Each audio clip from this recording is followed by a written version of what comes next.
Uh, Praise Jesus.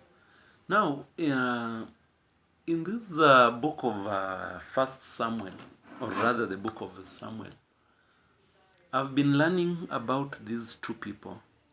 That is King Saul and King David. And there's something I've been learning about their life and how they ascended to power and their leadership. It took Saul a very short time for him to be a king. It took David a very long time for him to be a king. Saul was anointed to be a king when he was old enough to get into power, when he was mature enough. David was anointed to be a king when he was still a boy, he was still young. And even during his anointing, Samuel asks, as Jesse presents his sons, and the Lord has not chosen any of them. And according to Jesse, they are over. But according to Samuel, the prophet or the priest, he feels there's still one more, or there's still someone else whom the Lord wants. And that is why he asks, is there any other? And Jesse confirms there is another one, the youngest one, who is looking after the flock.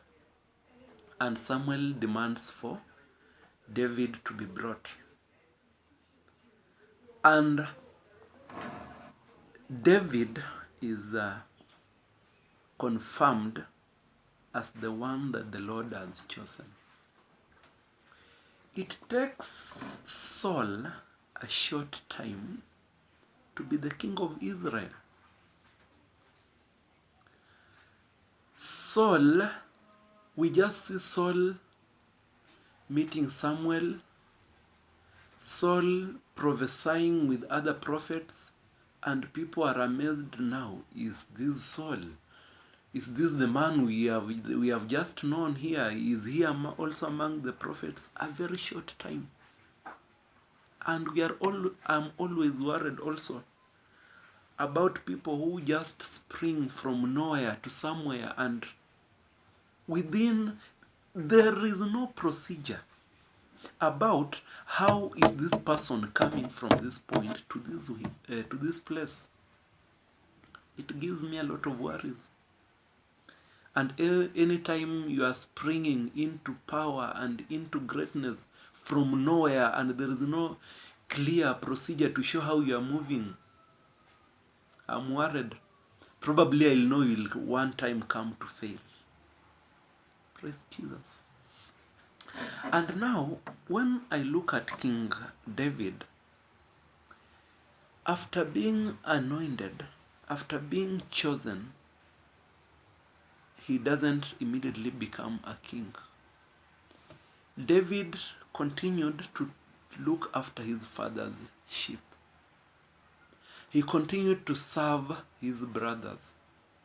It is David that Jesse could send to look after his brothers who were recruited in King Saul's army. His brothers were soldiers. Now, this David, after being used by his father, he was sent to Saul, and he finds the Israelites' army meeting the Philistines' army, and they were at the battle, and Goliath had terrified the Israelites. And what we are getting out of this is that they had feared to fight back. And David, with his wisdom, he feels that the Lord is going to give the Israelites into the hands of the Philistine, rather, into the hands of the Israelites. And he is ready to go and fight to defend the name of the Lord. And now, what do we see later on? What happens? Now, even David's brothers are trying to prevent him. The king is trying to prevent him.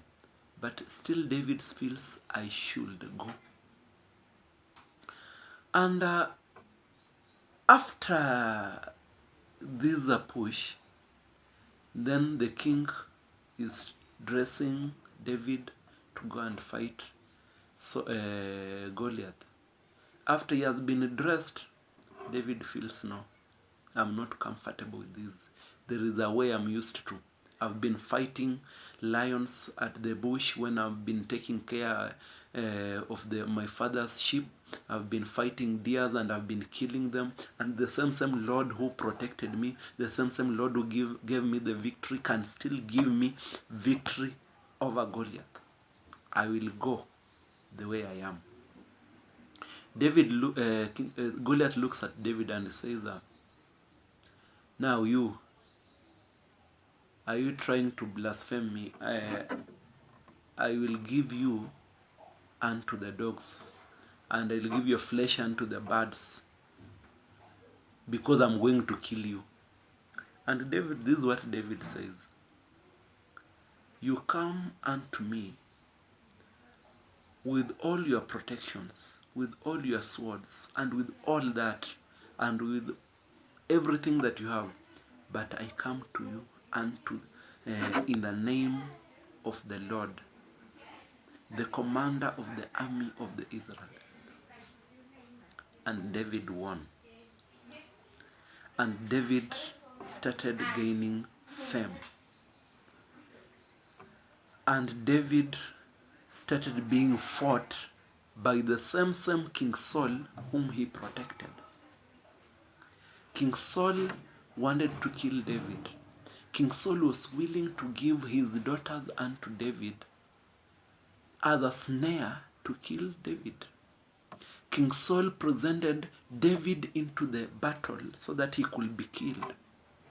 King Saul followed up to kill David wherever he had gone to hide himself. King Saul killed so many people as he was looking to kill David.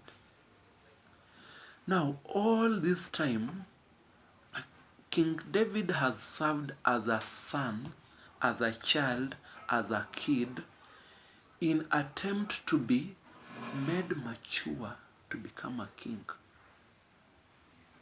Praise Jesus. Whatever comes is difficult to protect. David, all his time, he has gone through a lot of troubles, and God has protected him in preparation to his greatness. David becomes a king in Israel, and his kingdom is reigning forever. And it is even from his lineage that we are seeing Jesus leading. Jesus comes from the lineage of King David. Why? Because God took his time to prepare David to become a king. So, whatever that you are going through that looks like it is so painful, it is so difficult, you are going through a lot of challenges and you are like giving up. No, the Lord has not departed from you. The Lord is preparing you for greatness. Now, if you are going to maneuver around and go through that challenge that you are facing, it means if other challenges are going to come, you will be able to stand firm and protect your faith and protect the faith that you are professing and face the challenge, and the Lord who has been with you all through will make you a victor. I hope I'm talking to someone. Praise Jesus. And Oh my, oh my, oh my, what is this now?